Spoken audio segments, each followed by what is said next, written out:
and welcome back.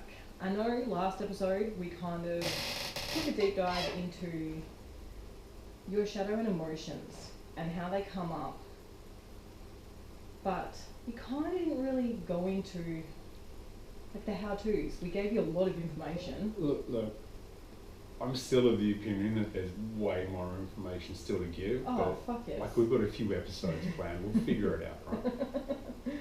But yeah, without some idea of like how-tos, you just kind of left with a whole bunch of stuff in your lap and going, okay, so I suck, what do I do about it? And right. that's not helpful. No, it's not helpful. Like, yeah, so we wanted to jump on here today and just sort of give you some how-to, some guidance. So if you've had some time, taken some time to marinate in the information that we gave you last week, and just sort of thinking, okay, cool, Guy, Todd, there's a lot of fucking information, what the fuck do I do with it? Mm-hmm. We're going to give you some guide points to help you to know what the fuck to do with it. So I guess first of all is on an emotional spectrum, because like shadow is so many things and so many cognizance and traits, behaviours and people and emotions and all the things. So on an emotional compass with shadow, taking a look at the emotions that you express readily and looking at the ones that you're not allowing yourself to express. Now, I'd like to just add a little caveat here. So looking at the ones that when you think about them, you go, oh, no, I can't do that. That will make me X, Y, Z. That's of course assuming that you even know that you think that, but right. Yeah. Not the ones that you're like, oh, I wish I wasn't so angry, or oh, I wish I didn't cry all the time. They're the ones that you are associated with very well and very deeply. It's the ones on the opposite end of the spectrum that are the ones that are hidden away. So taking a look at those and seeing what have you hidden away, what have you shut down, what are you not allowing yourself to have or feel. What do you think, Tom? Good question. What do I think? It occurs to me that we might also want to sort of make the point of as much information as we gave the last episode. And I note that I'm nodding and no one can actually fucking see me. I'll wait till you start like inverted commasing everything and stuff like that. It's like on this super visual format just at the minute. As much information as we gave, providing that whoever's hearing that information is hearing it well, right, absorbing it, they're going to have at least as much information, if not dramatically more, come up for them about them concerning what we're about to talk about. So in terms of like a how-to thing, it's still going to come back to a self-awareness of like, yeah, Sky and Todd just banged on about a whole bunch of stuff. How is that relevant to me? Yeah. And being present, pretty much exactly as being present with what emotions are null and void, what are overwhelming, what do we not want to have anything to do with. Yeah. Knowing that you, as the individual that you are going to be just different. Right. And knowing that no matter what Sky and I might know, no matter how epic we may or may not be, it's kind of still a you as the individual figuring your shit out thing. Yeah, definitely. Was that long-winded enough? Did I soak up enough time? Yes, that was long-winded enough, but that's okay. But yeah, as you said, completely right. You as an individual, whoever's listening, everyone is going to be completely different in what is in the forefront or in the unconscious, and it's being able to be present with those and just taking that time to be a little bit uncomfortable, because when you start looking at what potentially you have shut down, dismissed, rejected, believe that if you had, you'd be this, that, or the other, that's going to be in a comfortable place to sit. If I said that the whole point of this podcast Is to be uncomfortable. is to become comfortable with being uncomfortable, Right. your ability to actually look at yourself, be vaguely objective, demands that you transcend the uncomfortableness to be able to look at it beyond its discomfort. That wasn't long-winded. Well done. For me. You did good, you did good. So, start sitting, having a think, or when you get that emotional charge of something or anything, or when you have that belief that I'm not this, that's where you like pay attention there. That in the being present with that is like, you know, I imagine for most people that inclination of just accept the overwhelm or the complete detachment as just the thing that happens. Yeah. As opposed to being able to step back into that metacognitive place to be able to look at it a little bit differently.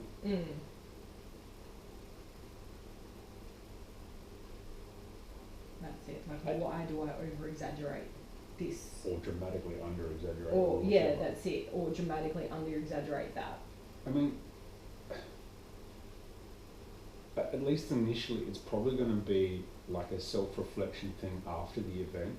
Yes. Because remembering this stuff beforehand is probably something that the vast majority of people who are hearing this have got so little practice with, that expecting you to be able to like correct your behavior or address your emotions or whatever it is you want to frame it as before it's a thing, is wildly ambitious. Right.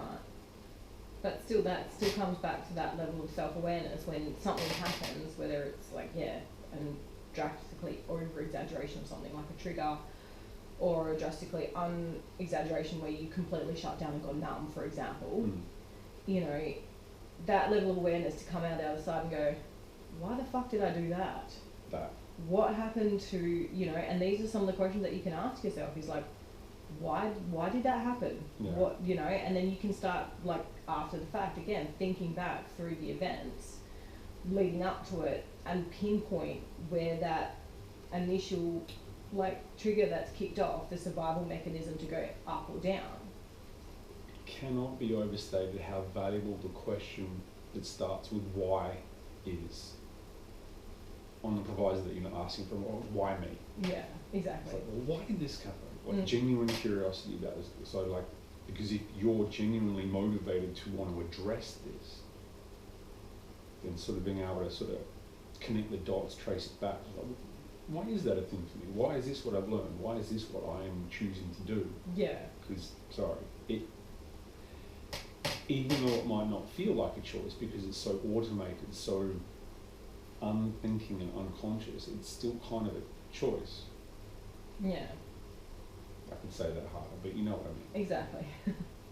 No, that's it. Because all your unconscious patterns, all your unconscious mechanisms, all of those sort of things, these survival mechanisms, they are all, yes, you have been programmed to be like that.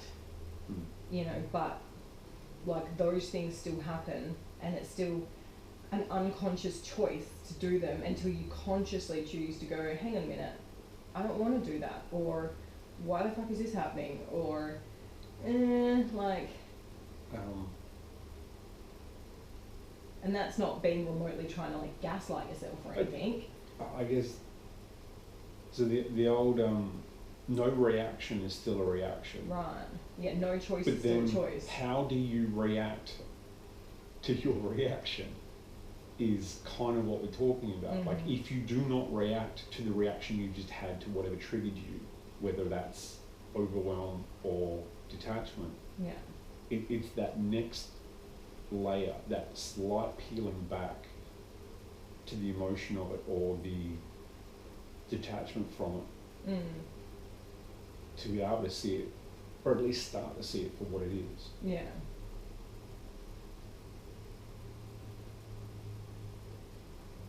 No, that makes sense to me. Well, as long as it makes sense to you, but that's it, you're exactly right. Peeling back that layer to be able to, as you said, get really curious and ask those questions. And when you can start asking those questions and start thinking back and start peeling back of the whys and the hows and the, you know, all of that sort of stuff, you can actually start identifying. You know, you come from a space of like, I am like this just because that's who I am, to, well, hang on a minute, what is actually going on here? And I'm like, oh, okay, so, you know, I was taught from XYZ that this was bad, so that gets shut down, and now I'm triggered by these people that, you know, exaggerate those things that... That's bad things. So, yeah, that's it, that's those bad things which either kick off, as you said, like a complete detachment or shut down, or a complete overreaction where you're like, hang on a minute, this is bad, this is wrong. You know, or that, like, you did this and that made me react like that. Expect to need some time and space to do this as well. Like, it's not going to be 20 seconds later you go, no, all that anger's gone, it's fine. What happened? Like, it's, nobody starts like that. No, definitely not. Nobody starts like that. You know, and sometimes it's a couple of days later, sometimes it's a week later, sometimes it's a month later where it just hits you and you're like, oh, I fucking do it. Yeah. You know, and, but if you're running around, like, I can't deal with my shit right now because I'm too busy, well, don't expect to deal with shit because you're not allowing yourself that time, that space to actually, you know, slow down and ask those questions and become present with what actually is happening for you and why.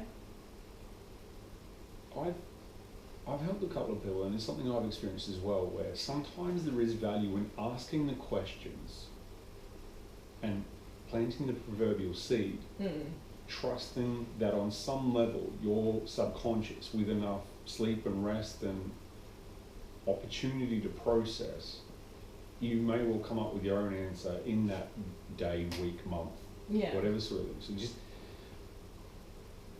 this is where journaling's really cool too. as a hell of an example. You know, being able to write down what comes up for you, and then you can go back and connect the dots. Yeah. Because, you know, like when you're in your own head, one thought kind of sounds like it's coming from much the same place as another, even though outside looking in, we know it's not.